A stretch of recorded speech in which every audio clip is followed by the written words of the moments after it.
बिस्मिल्लाहिर्रहमानिर्रहीम। अस्सलाम वालेकुम। आपके साथ हाजिर है सना कैसर। आज मैं आपको फ्राइड चिकन स्ट्रिप्स बनाना सिखा रही हूँ। चलें उसके लिए देखते हैं हमें क्या क्या चीजें चाहिए। मैंने यहाँ पर बोनलेस चिकन लिया था और उसकी फिंगर्स की तरह उसकी कटिंग कर ली थी। ये देखिए लंबी लंबी इस तरह। हाफ केजी चिकन है। 1 चाय का चमचा नमक, आधी चाय का चमचा मिर्चे, आधी चाय का चमचा काली मिर्चे और 1 चाय का चमचा पेपरिका पाउडर, 1 खाने का चमचा सोया सॉस, 1 खाने का चमचा सिरका और 1 खाने का चमचा लहसुन अदरक का पेस्ट और 1 चाय का चमचा पिसा हुआ गरम मसाला। चलिए अब हम सारे मसाले चिकन में लगा के मैरिनेट होने के लिए रख देते हैं। नमक, कुटी हुई मिर्चें, गरम मसाला, काली मिर्चें, पेपरिका पाउडर, लहसुन अदरक का पेस्ट, सोया सॉस और सिरका। अब हम इसको अच्छी तरह सारे मसाले को मिक्स कर देते हैं ताकि चिकन स्ट्रिप्स पे अच्छी तरह सारा मसाला लग जाए। इसको हमने हाफ आवर के लिए रख दिया था मैरिनेट होने के लिए। अब हम इसकी कोटिंग करते हैं। 1 अंडा चाहिए हमें और उसमें हम आधा कप पानी डालेंगे।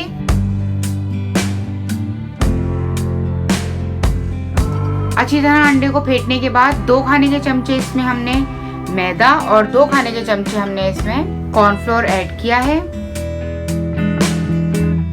अब हम इसमें काली मिर्ची थोड़ी सी डालेंगे, 2 पिंच, क्योंकि हमने उससे भी मसाला लगा के रखा हुआ है, लेकिन थोड़ा सा हम इसमें भी ड्राई भी डालेंगे ताकि इसका टेस्ट है बिल्कुल फीका ऊपर का, नहीं तो क्रिस्पी जो पार्ट होगा वो बिल्कुल फीका होगा। इसमें मैंने पेपरिका पाउडर, काली मिर्ची और नमक डाल के अच्छी तरह ड्राई मसालों को इसमें अच्छी तरह मिक्स कर लिया है।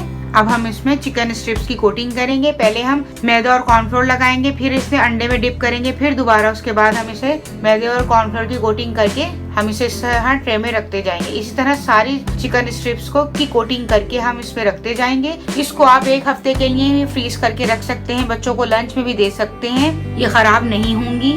बच्चों को आप सुबह निकाल के इसको रख दें और इसको फ्राई करके दे दें, जैसे आप नगेट्स देते हैं बच्चों को लंच में।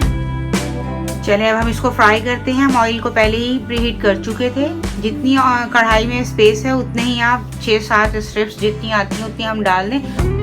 3 से 4 मिनट के लिए एक साइड से हम इसको फ्राई होने देंगे। इसको हम इसमें स्पून नहीं चलाएंगे वरना इसकी कोटिंग उतर जाएगी। जैसे ही एक साइड से फ्राई हो जाएगा, कलर थोड़ा चेंज होगा, फिर हम इसको टर्न करेंगे। इसी तरह 2-3 दफा हम इसको दोनों साइड से टर्न करते रहेंगे ताकि इसका अच्छा गोल्डन कलर आ जाए और अंदर से चिकन भी इसका गल जाए। आप देखें, आपको नजर आ रहा होगा गोल्डन कलर चिकन में आना शुरू हो गया है। इसकी स्ट्रिप्स कितनी अच्छी लग रही हैं। ये बच्चों को बहुत पसंद आएंगे। केचप के साथ बहुत अच्छे लगते हैं ये। आप इसको शर्मे वगैरह में भी यूज कर सकते हैं। बच्चों को बर्गर भी बना के इसके दे सकते हैं। मायोनीज और चिली गार्लिक सॉस के साथ इसको सर्व करें। ये देखिए कितने अच्छे लग रहे हैं। उम्मीद है मेरी रेसिपी आपको पसंद आई होगी। अगर मेरी रेसिपी आपको पसंद आई है तो प्लीज मेरे चैनल को लाइक, शेयर और सब्सक्राइब कीजिए। मिलते हैं नेक्स्ट रेसिपी के साथ। अल्लाह हाफिज।